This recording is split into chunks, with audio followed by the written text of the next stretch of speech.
¿Alguien tiene alguna duda respecto a la clase anterior?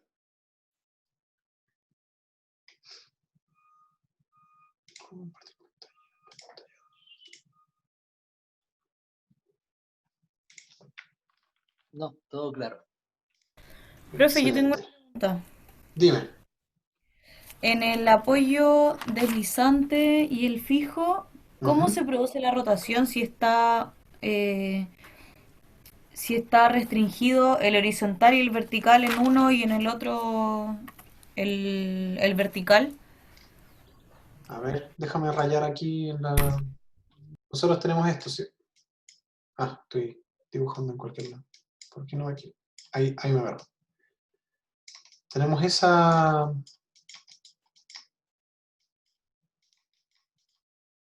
figura, ¿cierto? Y una carga P. Eso me estás preguntando. Es que en las definiciones de los apoyos Ujú. decía que en el fondo sí rotaba en el apoyo fijo y en el apoyo deslizante. Claro, permite la rotación. Entonces lo que pasa es que esa carga, perdón, va a generar una deformación así. La viga va a quedar con esa forma. Entonces aquí va a existir un ángulo que le vamos a llamar ángulo alfa. Y ese debiese, si es que esto está en la mitad, va a ser lo mismo acá, alfa. Si hay un apoyo fijo y un apoyo deslizante en estos dos lados, pongo el puntero ahora, si aquí hay un apoyo fijo y aquí hay un apoyo deslizante, el apoyo no va a ejercer ninguna restricción a que esto tenga esa desangulación, que exista este giro. Por otro lado, si nosotros tenemos eh, el apoyo empotrado, que era este, wow, que están rectas mis líneas. Y tenemos la carga, tenía que hablar para que no resultara bien. Em, tenemos la carga acá, en el fondo. Lo que va a pasar con esto es que la deformación de esta viga va a ser distinta. Esto se va a deformar así. Y aquí va a quedar perfectamente recta. Se borró la patita de esto. Entonces, este tipo de apoyo, el apoyo empotrado, genera una restricción al giro. Es decir, aquí en este punto no existe desangulación de la viga. Tiene que llegar perfectamente recta. No va a existir ese ángulo alfa. En cambio, en el apoyo fijo, como no existe esa restricción, sí hay una deformación, hay una desangulación. Eso es, Perfecto, profe, muchas gracias. de nada. Entonces, partamos con lo de la clase de hoy, a menos que alguien tenga otra duda. Igual vamos a seguir repasando un poquito lo que vimos en la clase anterior y vamos a avanzar a la continuación de estática. Pero no sé si alguien más tiene una duda. ¿No? Excelente. No, Entonces, profe, todo bien. lo que vamos a ver hoy, gracias por responder. Lo que vamos a ver hoy es el tema de las ayudantías, el programa del curso que lo subí de nuevo y después seguimos con materia con estática. Eh, respecto de las ayudantías, esos son los módulos que me aparecen a mí en Omega que ustedes tienen libre. El módulo 7 y 8 el lunes, lo mismo así el jueves y el viernes, y el módulo 8 el martes y el miércoles. ¿Les parece proponer la ayudantía? A ver, alguien me está hablando. Viernes descartado oficial. Ya. Ahí Francisco dice que. ¿Por qué está descartado oficial? ¿Tienen clases los viernes? Porque nadie quiere tener clases ahora los viernes. Ah, no. Entonces lo vamos a dejar el módulo 8 el viernes. Era muy trágico tener ayudantía Sí, ese día. Ah, sí, bueno, de hecho, conseguí un ayudante. Obviamente tenemos que pasar por los canales oficiales, pero el ayudante ya podría hacer la ayudantía de este curso. Y a ver, por mí el lunes, el jueves nos pusieron ayudantía de otro ramo. Yo tengo clases a esa hora, el lunes. Matías Carrasco, ¿a esa hora cuál hora? ¿El lunes? El viernes, no, el viernes. Ah, ya. No, yo creo que es mentira. Yo creo que no quieres tener la ayudantía el No, viernes. sí, lamentablemente tengo toda la tarde del viernes. Qué lata. Ayúdate a sentir. No me gusta ser tú. Entonces tenemos el lunes, ahí hay una opción. Va, se me pasó esto. El lunes tenemos la opción, jueves o viernes. ¿Están todos de acuerdo con el lunes? El domingo en la tarde. Yo sí. Yo ¿Hay juego el alguien, lunes. ¿Hay alguien que no pueda el lunes?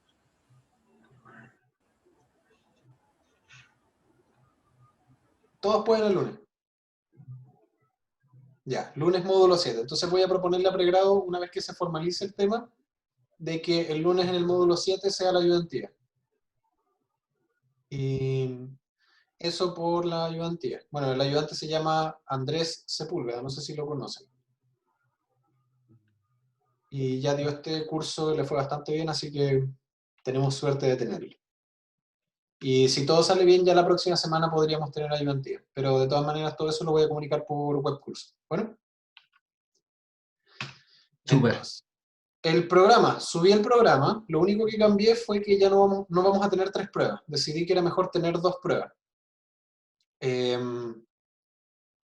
Y bueno, los controles los tendremos a medida que yo los voy a avisar. Nunca vamos a tener un control sorpresa o una tarea sorpresa o algo sorpresa, no va a existir eso.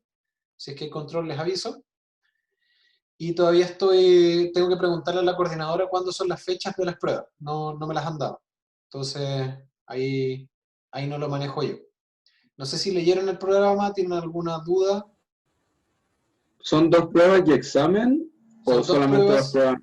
No, 2 pruebas y examen. Pero Ya. se mantienen las condiciones de que aquellos que vayan con promedio 5 o arriba y no hayan faltado a las evaluaciones pueden eximirse. No hay exhibición solamente del 10%. ¿Y al ser 2 pruebas va a ser más pesada la carga dentro de las pruebas en sí? Las pruebas lo que van a hacer es llevar los conceptos más importantes. Y como este curso es un curso bastante progresivo, les voy a preguntar, por ejemplo, si lo que estamos viendo ahora es estática, ¿cierto? Seguramente la primera prueba va a tener cálculo de diagramas de esfuerzo y estática. Pero el cálculo de diagramas necesita la estática. Por eso es muy difícil hacer 3 pruebas de esto porque es muy fácil la primera parte, o bueno, a mí se me hace fácil, que es solamente esto de calcular estática. Y ya la segunda parte del curso va a ser más relacionada con esfuerzos internos, cálculo del módulo de Young y ese tipo de cosas. Pero, por ejemplo, si yo evalúo algo en un control, o es demasiada materia para la prueba, voy a darle los contenidos de la prueba y voy a dejar algunos contenidos afuera que los vamos a evaluar en controles, para que no sea una prueba gigante que les sea imposible. Eso. No sé si hay alguna otra duda.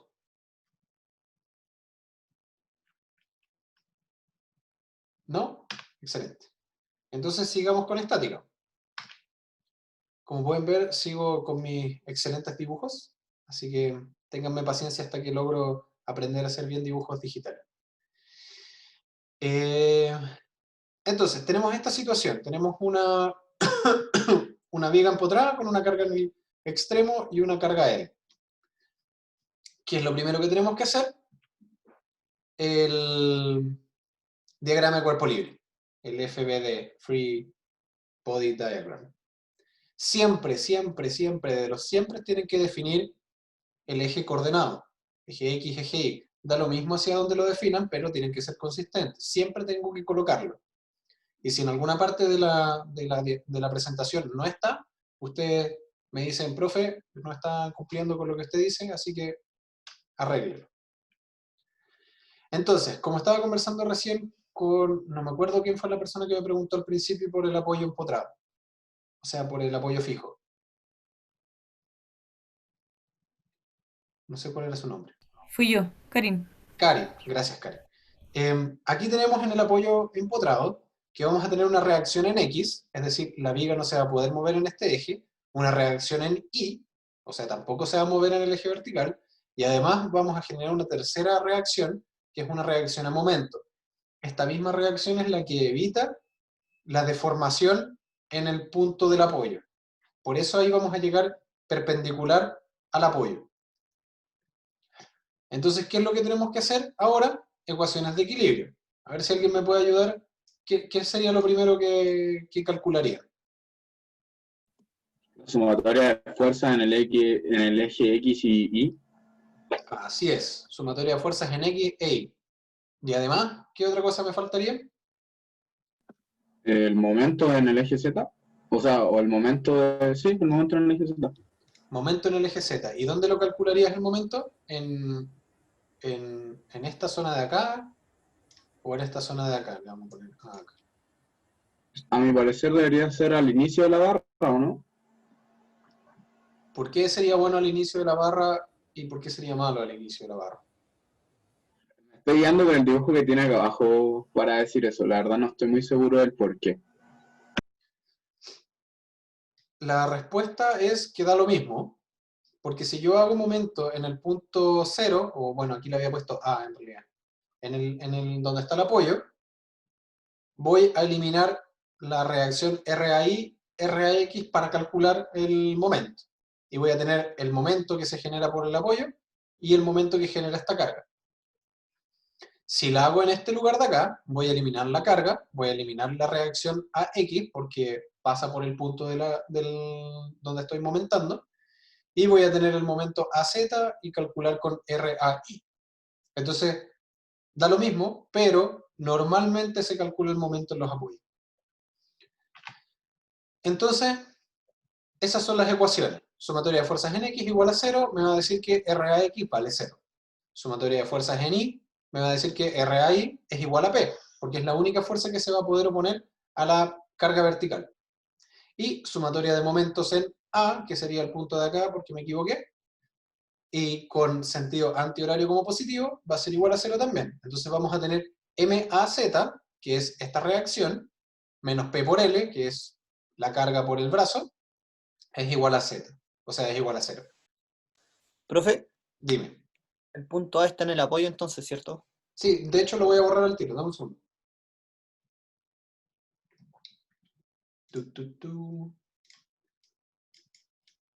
El punto A está aquí. Eso es A, y esto es B. Estoy muy patrocinado por la universidad, no sé si vieron. Me dieron un tazón. Así Los que... beneficios. ¿Cómo? Los beneficios de hacer clase. No, de hecho este me lo gané cuando estaba estudiando todavía en la universidad. Como que el centro de alumnos de civil hizo un concurso y tuve la suerte de que me gané un tazón. Ya.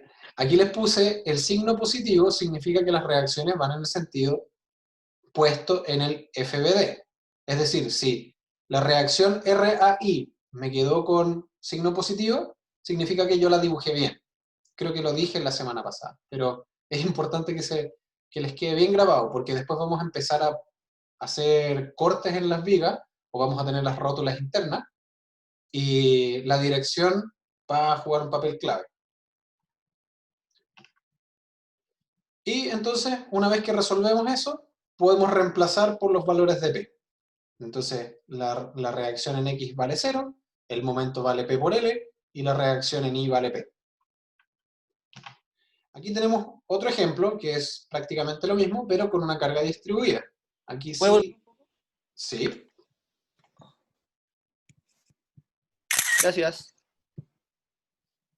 Escuché clarito la cámara. Igual acuérdense que yo voy a subir esto. De hecho, estas diapositivas ya las subí. Lo que voy a subir después es las diapositivas con los dibujos que voy haciendo en la clase. Carga distribuida. Entonces, lo primero es dibujar el diagrama de cuerpo libre. Y el diagrama de cuerpo libre, me olvidé después, de colocar todas las reacciones con verde y las cargas con rojo. Hay algunas que lo voy a tener así y otras que va a ser todo con rojo, pero de ahora en adelante voy a tratar siempre de colocar las reacciones con verde y las cargas con rojo para que se vean diferencias. Y nuevamente vamos a tener las mismas reacciones en el apoyo, pero lo que nos va a cambiar va a ser la carga. Como vimos anteriormente, la carga distribuida va a generar una resultante, y esa resultante va a ser la integral de la función de la carga por el eje X. Y dependiendo de la función que tenga la carga, va a ser lo que yo tenga que calcular en esa integral. ¿Alguna duda? Se me olvidó qué significaba FBD. FBD, Free Body Diagram, diagrama de cuerpo libre. Ah, ya va, vale, vale. Profe, una consulta entonces, por ejemplo, si esa fuerza W fuera expresada por una función matemática, tendría que obtener la integral de eso y reemplazarla por el límite de integración. Así es. Por ejemplo, si yo fuera Ah, lo suficientemente pesado para ponerte una función seno, una función coseno, y omega no es un rectángulo, tendrías que integrar el seno. Y la integración la tendrías que hacer dependiendo de dónde está dispuesta la carga. Porque, por ejemplo, claro. yo podría tener una viga así, que aquí tiene una carga puntual, acá está empotrado, y aquí tenemos una función seno. Entonces tu integración va a ser en ese tramo. ¿Ya? Claro. Ujú. Y bueno, efectivamente, aunque no lo crean, se calcula con funciones seno y coseno carga. Cuando se están haciendo los cálculos de los molinos de los chancadores de la minería, se calcula con senos y cosenos según el periodo de vibración del molino. Es decir, cómo vibra el molino se deja expresado en una función que tiene términos de senos y cosenos. Entonces, sí, las cargas de senos y cosenos existen, aunque usted no lo crea. Y nuevamente vamos a hacer los cálculos. Me va a dar que RAX es 0, porque no hay ninguna fuerza en X, aparte de la reacción. Y las fuerzas en Y van a ser RAI por omega por L, porque esto es un rectángulo, es una función constante. Entonces RAI va a ser omega L. Y el momento, aquí el momento es un poquito más difícil, porque voy a tener la resultante, la vamos a dibujar con naranjo. La resultante de esto va a estar en la mitad. Entonces primero tengo que encontrar la resultante, que es omega por L, y después multiplicar por el brazo palanca, que va a ser L partido por 2. Pero eso es para este caso en particular. O sea, no asuman que esta fórmula les sirve para cualquier problema, porque a muchos alumnos les pasa que están haciendo los cálculos y después no miran bien el inicio o el final de estas fuerzas distribuidas, estas cargas distribuidas, y por no colocar bien el brazo palanca, tienen todo mal el ejercicio. Con eso me queda que el momento en A va a ser igual, o la reacción de momento en A va a ser igual a omega por L cuadrado partido por 2. Entonces puedo reemplazar por eso. Profe, cuando hablamos del W, ¿hablamos de la función que calculamos como RT o estamos hablando de...?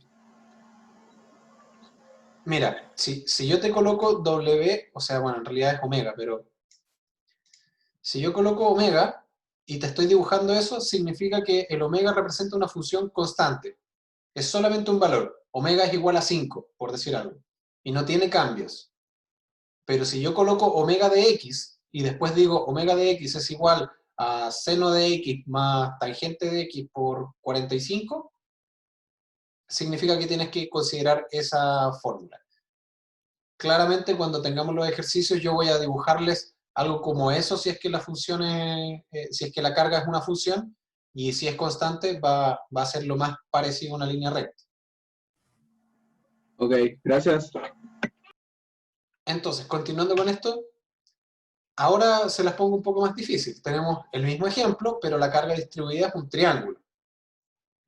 Nuevamente, ¿qué hacemos? Primero tenemos que hacer el diagrama de cuerpo libre.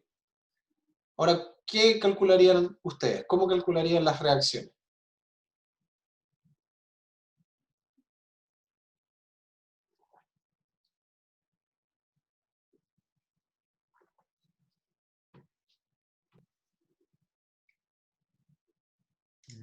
¿Qué cosa? ¿Qué cosa? ¿Qué cosa? ¿Cómo calcularían las reacciones? Esto vale omega. ¿Cómo calculan? Necesitan la resultante primero.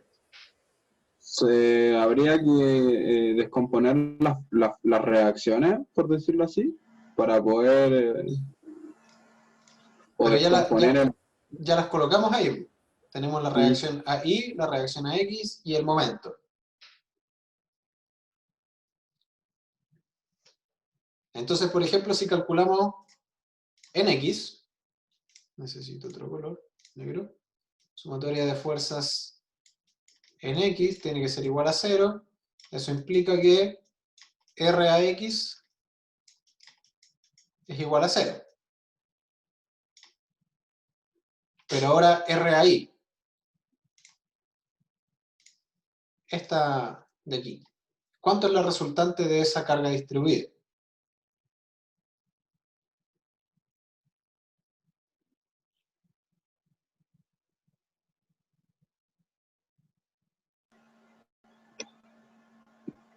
¿Va a ser distinta como en cada punto?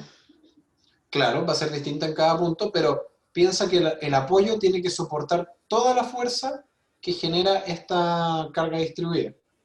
Porque no puede solo soportar como hasta aquí, por ejemplo. Tendría que soportar todo lo que estamos colocando. Si no, se caería la estructura. ¿Alguien tiene alguna idea?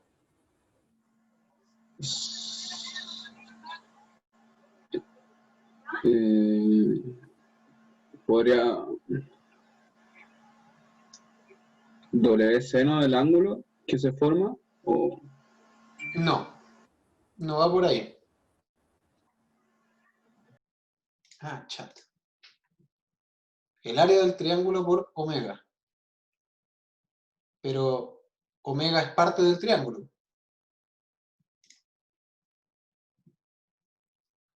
La resultante de una carga distribuida, como vimos anteriormente, es la integral de la función por el x. ¿Y qué es la integral de esta función? Es todo lo que está Es el debajo. área, ¿cierto? Entonces, ¿por qué el omega, o sea, la resultante de esta función que es una constante, es omega por L? Porque es el área del rectángulo. Entonces, para encontrar la del triángulo, necesito el área del triángulo. Eso va a ser la resultante.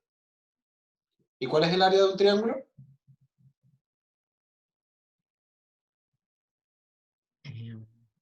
Largo por ancho partido en 2. Así es un rectángulo dividido 2. Entonces, ¿ya en qué posición se coloca? Porque voy a dar clic y voy a mostrar todas las ecuaciones, entonces no quiero hacer eso.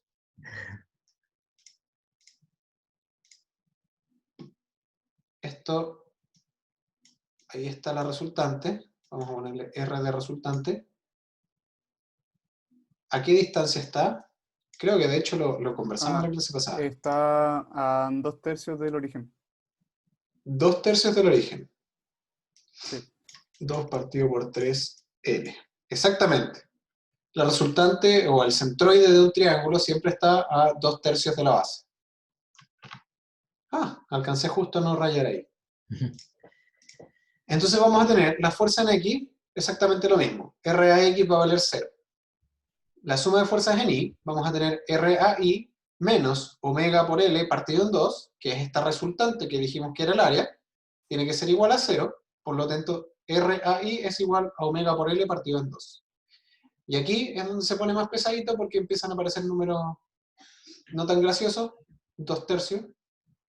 Vamos a tener MAZ, que es la reacción, menos omega por L partido en 2, por el brazo palanca, que es 2/3 de L, como dijo su compañero, tiene que ser igual a 0. Y eso me da que la reacción a momento es omega por L cuadrado partido en 3. Entonces después lo único que tengo que hacer es reemplazar los valores y la dejo ahí la viga. Y esta viga debería estar en equilibrio. Y ahora, más pesado todavía, tenemos un trapecio. ¿Qué se nos ocurre que podemos hacer?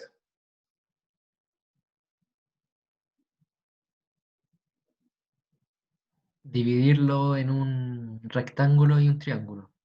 Perfecto, eso es exactamente lo que hay que hacer. Dividimos en un rectángulo y un triángulo y calculamos por separado. Eso es algo que se conoce como la superposición de efectos. Y es tema que vamos a ocupar mucho en este curso para resolver problemas. Así que, con lo anterior, ya podemos saber cómo calcular esto. Y nuevamente, aquí va a empezar a entrar el álgebra, y el álgebra se va a poner Eh, cada vez más difícil. Dime. profe, perdona, es una consulta que no entendí muy bien la figura original. Onda, es que está siendo aplicada una fuerza omega 1 hasta cierto punto y después una fuerza omega 2. No, mira, el omega 2 es este valor, esa altura, y el omega 1 es esta altura. Ah, perfecto. Eso representan cuando colocamos omega 1 en este lado y omega 2 en este otro lado. Y por ejemplo, si esto fuera un triángulo así, y aquí tiene una altura y aquí tiene la misma altura, sería omega 1, omega 2, omega 1. O también podría ser omega 3, va a depender de lo que yo dibuje. Pero siempre vamos a colocar los puntos máximos. ¿En qué estaba yo? Ah, ya, pues entonces ahora tenemos que resolver el diagrama de cuerpo libre. Entonces vamos a tener que, RAI va a tener que soportar todas las cargas distribuidas.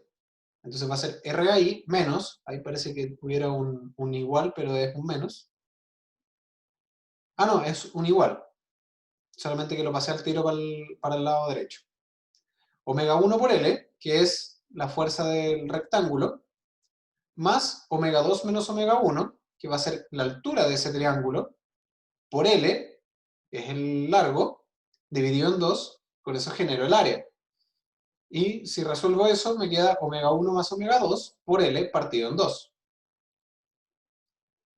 Y el momento va a ser omega 1 por L partido por 2, más omega 2 menos omega 1 por L partido en 2 por 2 tercios por L.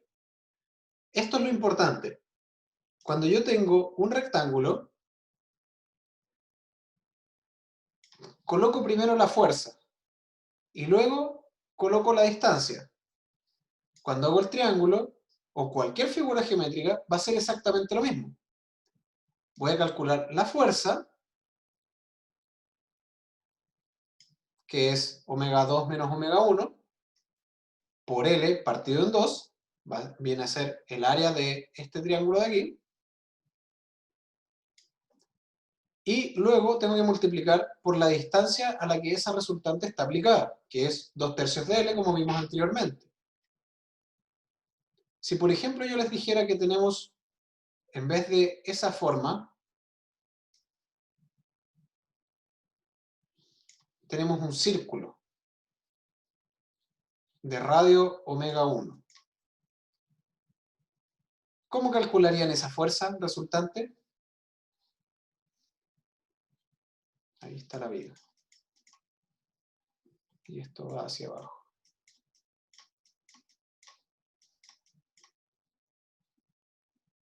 O sea, deberíamos calcular el área de ese semicírculo, perdón, o semicircunferencia y multiplicarlo por el largo, ¿no? De la viga. ¿Por qué por el largo de la viga? A ver, Tú deja de tienes pensarlo un poco mejor. es un círculo. Claro, Entonces tenemos un círculo partido a la mitad. sí. Lo dijiste perfecto. Tienes que calcular el área de este círculo, de este semicírculo, que sería pi r cuadrado partido por 2. Y luego tienes que multiplicar por el brazo palanca, que fue lo que te faltó. ¿Y dónde está aplicada la resultante? ¿Dónde está el centroide de esta figura?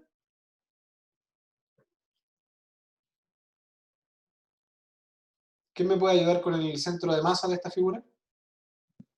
¿En la mitad de la barra? En la mitad, porque es un círculo. El centro está siempre en el centro del círculo.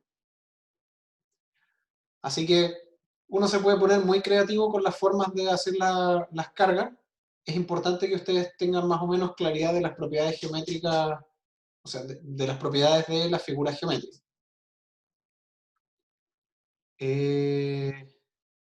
Bueno, con eso terminamos el repaso de diagrama de cuerpo libre y de suma de equilibrio. Ahora vamos a ver algo que no vimos en la clase pasada, que son las rótulas internas. Aquí tenemos una estructura que tiene un apoyo empotrado y un apoyo deslizante en el final, una carga puntual en L cuartos. Lo que va a generar es 4 reacciones. Vamos a tener una reacción vertical en B, una reacción vertical en A, una reacción horizontal en A y una reacción a momento en A. Entonces voy a tener 4 reacciones, que son mis incógnitas porque yo no sé cuánto valen, y 3 ecuaciones, que sería equilibrio en X, equilibrio en Y y equilibrio en momento. Por lo tanto, sistema de 3 ecuaciones y 4 incógnitas, no lo puedo resolver. ¿Qué pasa si yo ahora genero un problema con una rótula interna, que es algo que permite el giro? Esa estructura va a poder desangularse en esta posición. ¿Cuáles eran las 4 incógnitas? Las 4 incógnitas van a ser esta de aquí, la reacción horizontal y la reacción a momento. Todas las reacciones son incógnitas.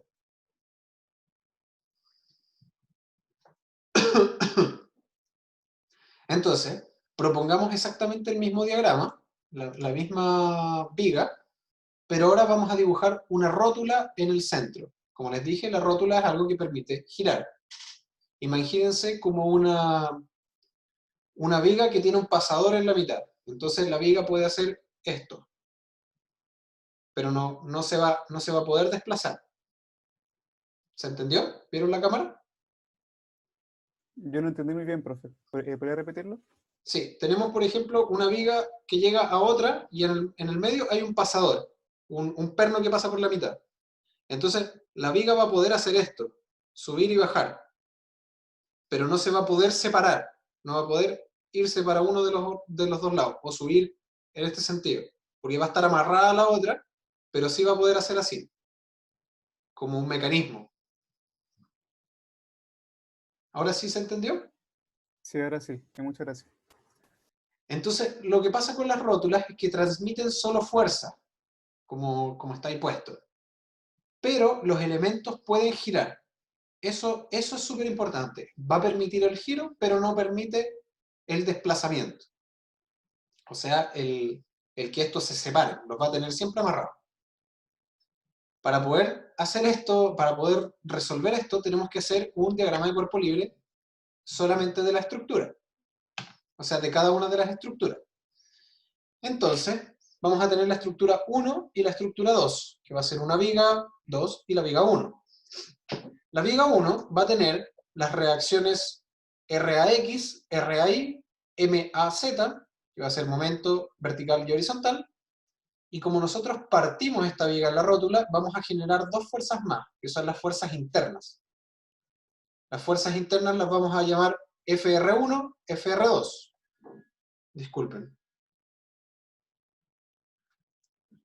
Y por el principio de acción y reacción, vamos a tener que la fuerza R1 va a viajar, la vamos a dibujar aleatoriamente hacia la derecha, o sea, arbitrariamente hacia la derecha, y FR2 hacia abajo. Por lo tanto, en la otra viga tiene que ser exactamente lo mismo, pero opuesto. FR1 va a ser hacia la izquierda y FR2 va a ser hacia arriba.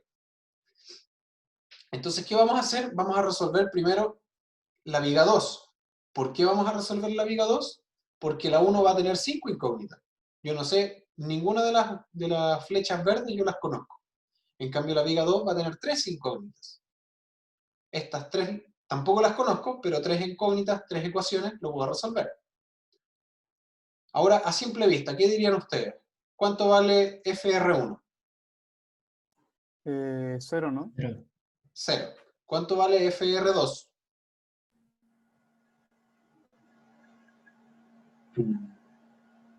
0 también. 0. ¿Sí? Sí, todas van a valer 0. Si nosotros hacemos la suma de fuerzas en I, vamos a encontrar que FR2 tiene que ser igual a RBI2, o sea, RBI.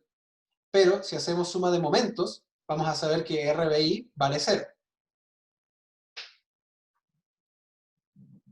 Porque no hay nada que va a contraponerse al momento. Y yo sé que en este punto no hay momento. El momento es 0. porque se permite el giro. Como se permite el giro, no hay momento. Y ahora yo ya conozco FR1, FR2 y RBI. Entonces me voy al elemento 1. Y en el elemento 1 voy a saber que estas dos fuerzas valen 0 y voy a tener 3 reacciones, una carga, 3 ecuaciones, por lo tanto lo puedo resolver. Entonces suma de fuerzas me dice que el RAX vale 0, el RAI tiene que valer P, y, la reacción en momento tiene que valer PL cuartos, porque está aplicada a un cuarto. ¿Este caso se va a dar siempre de la misma forma o puede haber algún ejemplo en el que en la parte en el elemento 2 tenga valores distintos a 0? Claro, sí, puede dar que el elemento 2 tenga valores distintos de 0. Por ejemplo, que yo te dijera que esto es así. Pero ahí va a ocurrir otro problema, que lo vamos a ver en esta clase. Y es que esto ya no va a ser estable. Pero eso lo vamos a ver después. Ya, gracias. Pero efectivamente, hay un sinfín de posibilidades en cómo hacer un diagrama o un ejercicio de esto. Entonces, solamente por colocar esa rótula pudimos encontrar las 4 reacciones del problema que no podíamos resolver inicialmente. Ahora, si yo les coloco un problema que tiene 4 reacciones y sin rótula, ustedes no se pueden inventar una rótula para resolverlo. Pero es para presentar la idea. Y profe, y por ejemplo, ¿puede haber estado el caso de que existiera más de una rótula? Por supuesto, puedes tener infinitas rótulas en una viga. Pero ahora vamos a pasar a la estabilidad y el grado de indeterminación estática. Y es cuando una estructura es estable y cuando una estructura es un mecanismo. Cuando las estructuras no son estables se conocen como mecanismos. Entonces, si yo coloco muchas rótulas, lo que estoy haciendo es aumentar la inestabilidad. Porque si coloco rótulas, estoy agregando las posibilidades de que esto se mueva. Entonces necesito ser más rígido, tener más reacciones, para que esto se pueda sostener en el espacio. Entonces la estabilidad es, y lo leo textual, cuando los apoyos de la estructura proveen suficientes restricciones para evitar que esta o una parte de esta se mueva como cuerpo rígido. Es decir, se satisfacen las ecuaciones de equilibrio estático. ¿Cuáles son las ecuaciones de equilibrio estático? Las que hemos visto hasta ahora. Y para ese caso tan sencillo, que es el que siempre se ocupa, viga simplemente apoyada, vamos a tener que la estabilidad se satisface. Las ecuaciones de equilibrio estático se satisfacen, por lo tanto, la estructura es estable.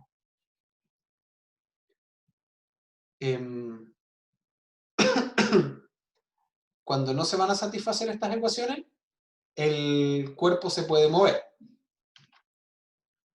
Entonces, si dibujamos las reacciones, vamos a tener P medios hacia arriba, 0 en la horizontal, y como las reacciones fueron positivas, se asumieron bien la dirección, el sentido de la reacción. Entonces, esto es estable. ¿Qué pasa cuando no tengo el apoyo al final? Tengo un apoyo fijo en la izquierda y nada a la derecha. Este apoyo no ofrece resistencia a la desangulación, no ofrece ninguna respuesta a eso. Por lo tanto, ya podemos observar que esto se debiese mover. ¿Dónde tengo pluma? Se debiese mover más o menos de esta forma. Y si la carga se mantiene, se va a seguir moviendo. Entonces, pero para comprobarlo, hagamos el diagrama de cuerpo libre. En el diagrama de cuerpo libre vamos a notar la carga P, la reacción en X y la reacción en Y. La suma de fuerzas en X me va a decir que RAX vale 0, la suma de fuerzas en Y me va a decir que RAI vale P, o sea, desde el punto de vista de las fuerzas verticales estoy sin problema, pero la suma de momentos me va a decir que PL medios es igual a 0, y eso no existe, es imposible. Por lo tanto, la estructura no va a ser estable. Es decir, el momento que está generando esta fuerza está haciendo que esto se vaya a mover. Y eso se conoce como un mecanismo, y no es lo que nosotros trabajamos. Los ingenieros civiles nos quedamos quietos, o por lo menos eso tratamos. ¿Se entiende la diferencia entre estabilidad e inestabilidad? Sí. Sí, profe, todo bien. Qué bueno. Entonces, ¿cuáles son algunas de las condiciones de estabilidad? Bueno, si el número de reacciones es menor a 3, nunca va a ser estable, porque nunca voy a poder satisfacer las ecuaciones de equilibrio. Ahora bien, si el número de reacciones es igual o mayor a 3, pueden ocurrir dos cosas. Puede que sea estable si las reacciones son concurrentes, o puede ser inestable si las reacciones son concurrentes. ¿Qué es concurrencia? Que las reacciones apuntan al mismo punto. Entonces, si yo tengo varias reacciones, pero todas apuntan al mismo lugar, voy a tener una situación de inestabilidad. En este caso, ¿es estable o es inestable? Es Inestable. inestable. Ya, es Inestable. ¿Estable o inestable? No entendí bien. Inestable. Ya. Aquí es estable, porque no son todas paralelas o concurrentes. Es decir, esta está hacia un punto, esta está hacia otro punto y esta está hacia el mismo punto que estas dos, pero no todas apuntan al mismo lugar. Por lo tanto, alcanza a ser estable. ¿Y cómo sabíamos que era estable? Porque esta es una viga simplemente apoyada. Ya la conocíamos de antes. Ahora vamos a tener una situación muy similar. ¿Esta es estable o es inestable?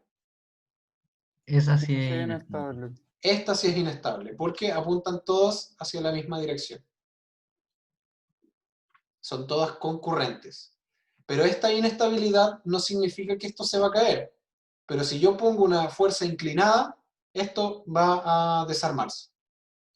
¿Va a ser estable? Sí, y solo si tengo una fuerza perpendicular a estas fuerzas de acá. O sea, perdón, paralela a estas fuerzas de acá. Eso es algo que se conoce como un punto de equilibrio inestable. ¿Y esta de acá es estable o es inestable? Es inestable. Inestable. Claro, Porque tiene dos reacciones simplemente. justamente. R es menor a 3, por lo tanto, al tiro es inestable. Acá Profe, vamos, una consulta. dime. Solamente para ver estas condiciones, ¿solamente se ve el número de reacciones o se ve como la cantidad de fuerzas aplicadas para saber? Las fuerzas aplicadas al final no te generan ningún tipo de incógnita respecto a tu problema, porque son todas conocidas, se supone, a menos que podemos reemplazar unas reacciones por fuerza. Pero si yo pongo, en este mismo ejemplo, pongo 5 cargas, es exactamente lo mismo que poner una sola. Ya, perfecto. Eh, Estaba pensando en seguir, pero ya llevamos 40 y tantos minutos, así que prefiero que hagamos una pausa. Y tengo las 4:19, las 4:20, volvamos a las 4:30, ¿les parece? Ya, Sí, obvio. está bueno. Ya, entonces nos vemos a las 4:30. Vamos a silenciar.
Estamos de vuelta. No sé si se conectaron todos otra vez. Acá estamos. Sí, acá. Ya, una cosita que me olvidé de comentarles a los que me preguntaron respecto a al dar o no este curso, si es que era necesario, y el problema del nombre del curso que ustedes tienen en la malla, que era OSIP 313, si no me equivoco. Le pregunté al director y me dijo que este curso, OSIP 312, es lo mismo que OSIP 313. Así que este seguramente les va a aparecer después como 313 aprobado, si es que lo pasan. Si no lo pasan, bueno, allá ya sería otro problema. Eso por ese lado. Y para los que pensaban que, o sea, los que comentamos si tenían o no que dar el curso, efectivamente lo tienen que dar, porque es parte de la malla. ¿Ok? No sé si alguien tiene dudas con respecto a eso.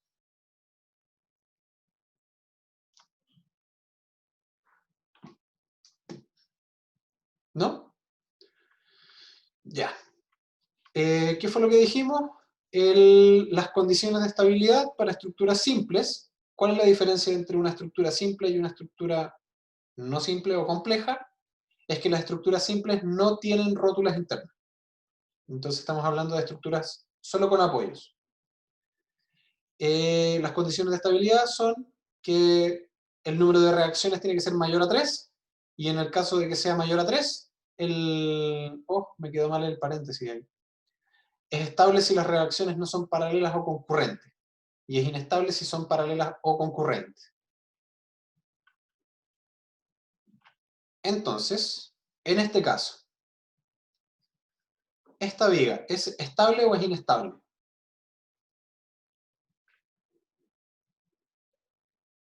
Tenemos 3 reacciones. ¿Cómo? Estable. Estable, supongo. Ya, uno dice estable. ¿Qué dice el público? Sí, también creo que estable. Ya. Hagamos el siguiente ejercicio. Esta fuerza está empujando esto hacia abajo, ¿cierto? Entonces, ¿cómo se va a deformar esto?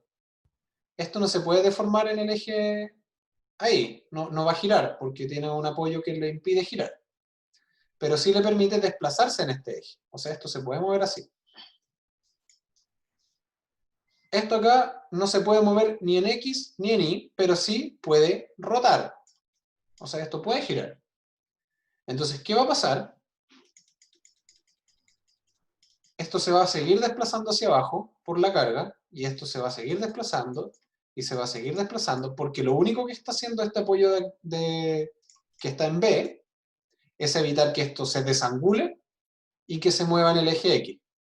Por lo tanto, como esta reacción apunta hacia A, esta reacción apunta hacia A, y esta reacción apunta hacia A, son todas concurrentes, por lo tanto es inestable.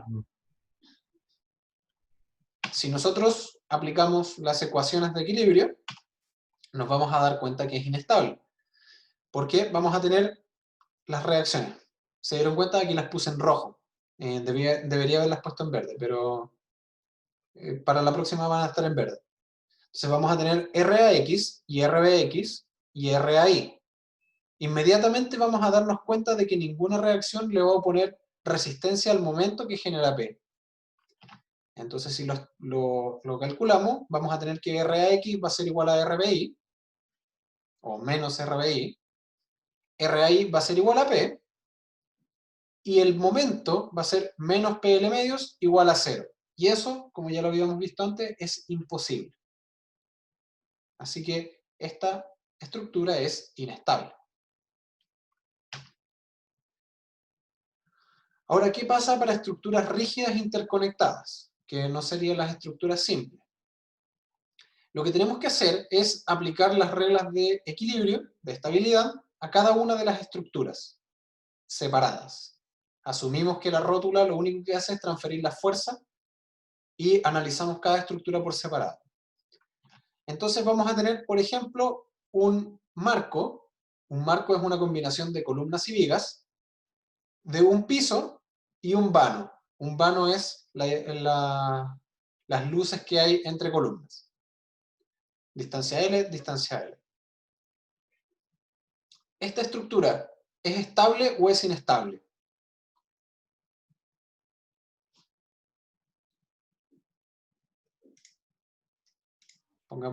Asumamos una fuerza ahí. ¿Qué creen ustedes?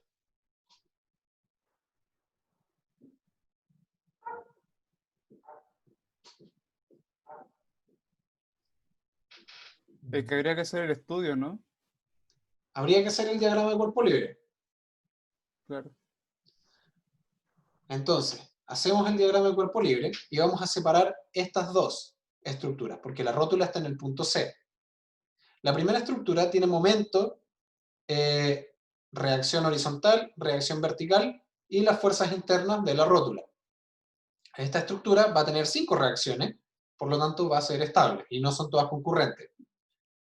Porque si, por ejemplo, yo pusiera una fuerza P muy cercana al punto C, el momento que se genera de reacción en A va a oponerse al momento de la estructura, o sea, de la fuerza externa. Pero en el otro caso, vamos a tener esta estructura donde F2 y RDI son concurrentes.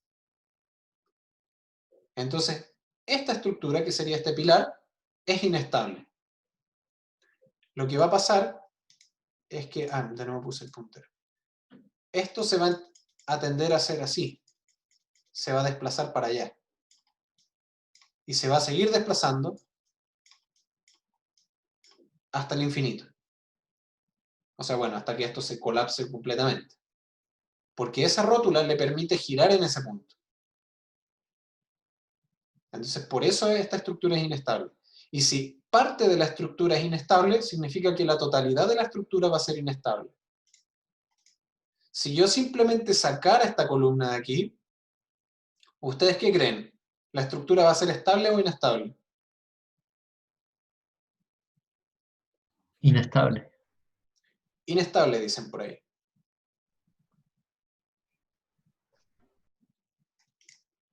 Déjame dibujarla. La voy a dibujar con negro.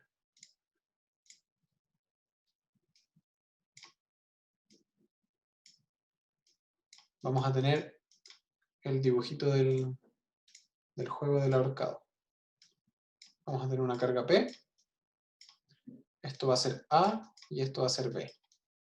¿Esta estructura es estable o inestable? Ya uno me dijo que era inestable.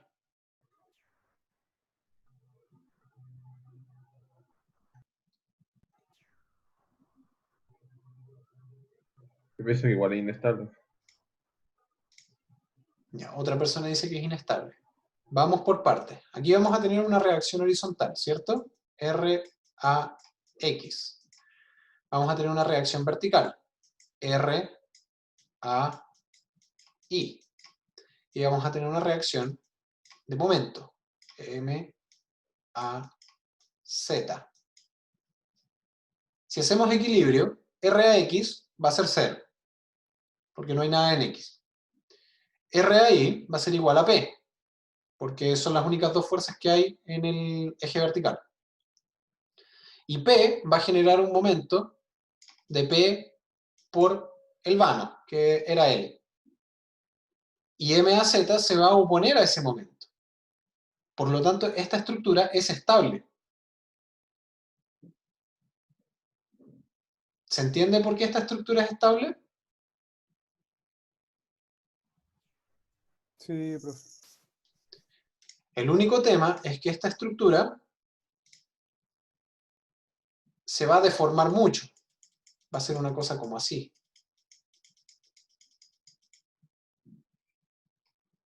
Va a ser muy fácil porque esta palanca es difícil de sostenerla. Pero sigue siendo estable, no se va a desarmar. Entonces, grado de indeterminación estática, que era lo que estábamos conversando anteriormente. ¿Qué es el grado de indeterminación estática? Es cuántas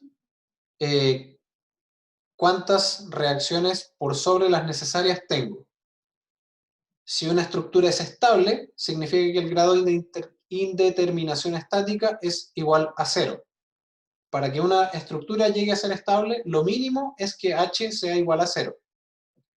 Si es mayor a 0, significa que estamos ante una estructura hiperestática, es decir, que tiene más reacciones de las necesarias. Cuando las estructuras son hiperestáticas, nosotros con las tres ecuaciones de equilibrio no las podemos resolver. Por ahora veamos la estructura simple. Nuevamente vamos a tener dos casos. Caso 1, reacciones menores a 3, la estructura va a ser siempre inestable. No vamos a calcular H porque ya sabemos que es inestable, así que no tiene sentido. En este caso, H va a ser negativo. Caso 2, cuando R es mayor o igual a 3, es estable y debemos calcular el grado de indeterminación estática como R menos 3. H es igual a R menos 3. Entonces, si por ejemplo R es igual a 5, voy a tener un grado de indeterminación estática igual a 2. Dos reacciones más de las que necesito. En la viga simplemente apoyada, tenemos una reacción ahí, otra reacción ahí, una reacción acá. Entonces vamos a tener tres reacciones, menos 3 me da igual a 0. Por lo tanto, esta estructura es estable y tiene un grado de indeterminación estática 0.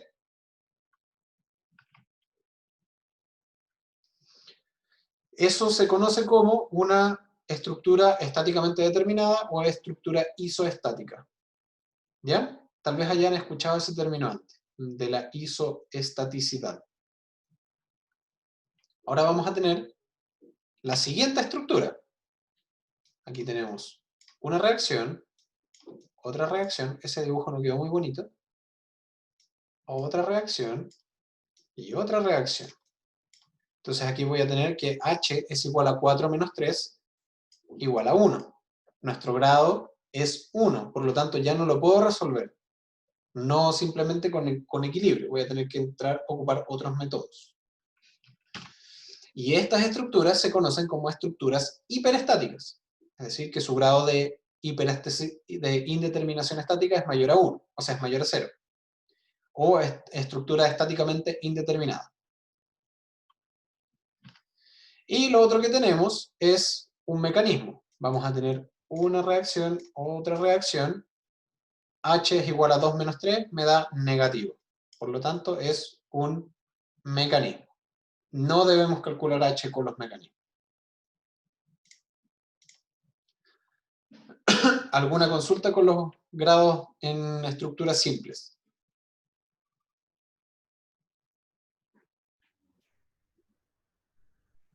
No, profe, todo bien. Continuamos entonces. Ahora, ¿qué pasa con las estructuras rígidas interconectadas? Es decir, que tienen rótulas internas o estructuras complejas. El problema va a ser que cada rótula nos va a generar una ecuación adicional. Entonces nos va a poner un problema más grande. Y esa se llama la ecuación de condición. Tenemos el caso 1 en que R es menor a 3 más C. C es el número de rótulas. La estructura va a ser siempre inestable cuando ocurra esta condición. Y como es inestable, no calculamos H.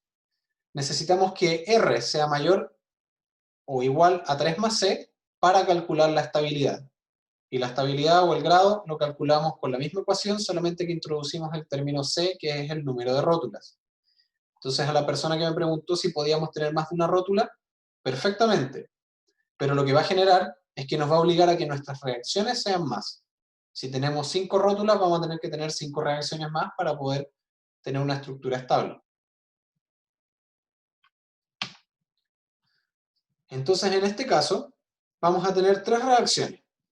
Reacción a momento, reacción horizontal, reacción vertical y reacción vertical. Y una rótula.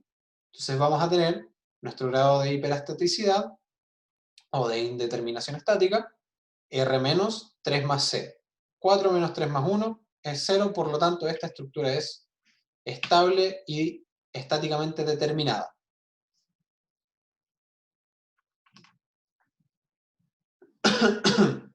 Ahora, ¿qué pasa con esta? A diferencia del otro ejemplo, el apoyo que hay en este punto es fijo, no es deslizante. Entonces no va a permitir que se mueva en el eje X. Así que ahora voy a tener 5 reacciones y una sola rótula ahí y 4 incógnitas. O sea, hay 4 ecuaciones. Por lo tanto, voy a tener una indeterminación estática de 1 grado, o de grado 1. ¿Se entiende esto de las rótulas? Las rótulas pueden ser muy útiles, pueden ayudarnos mucho, pero también confunden mucho. Por eso les pregunto harto. Excelente. Sí. Matías Carrasco dice todo claro.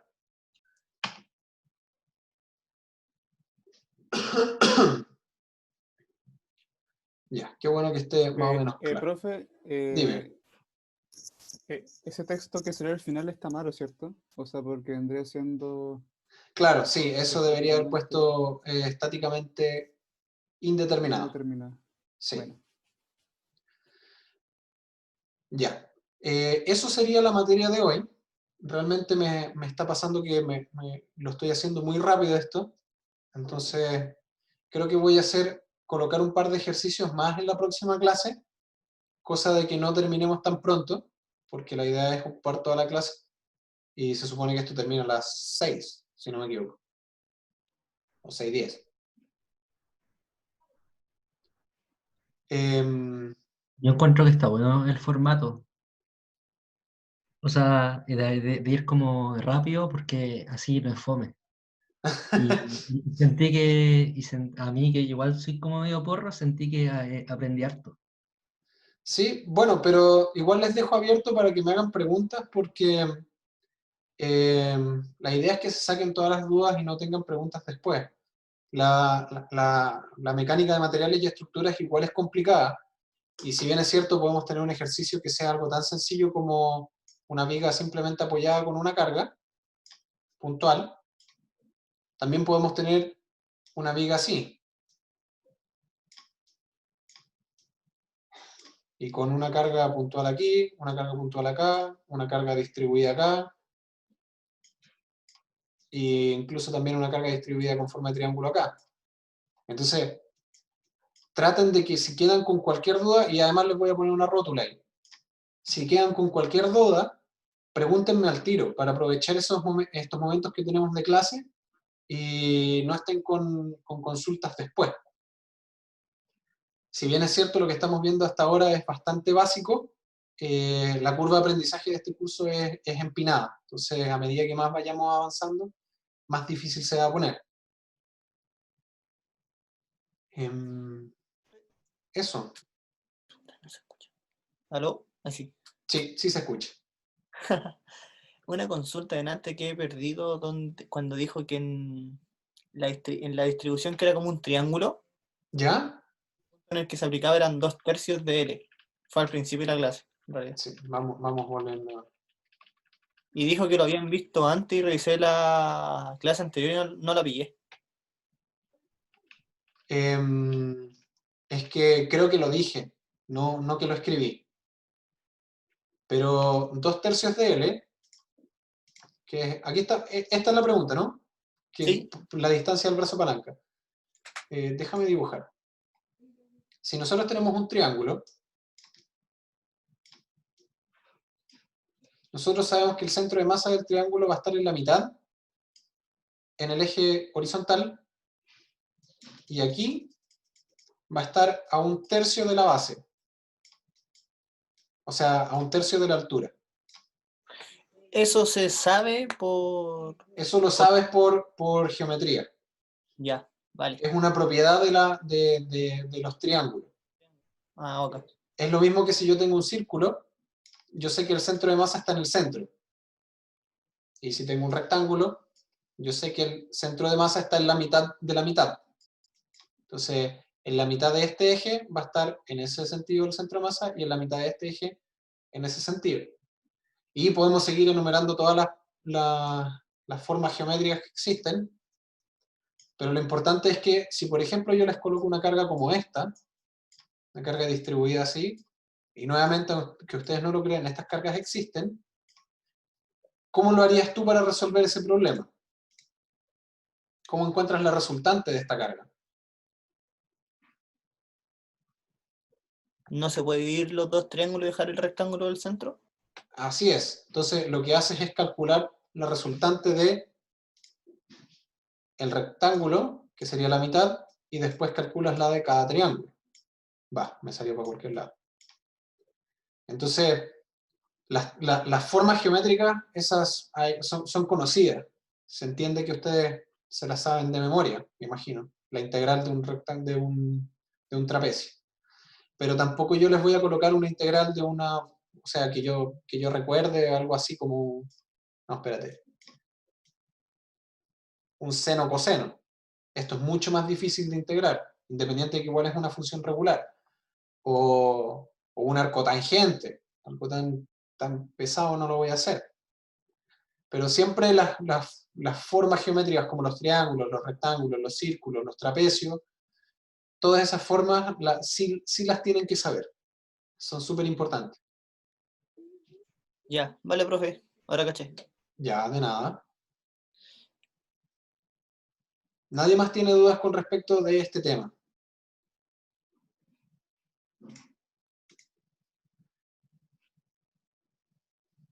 ¿No?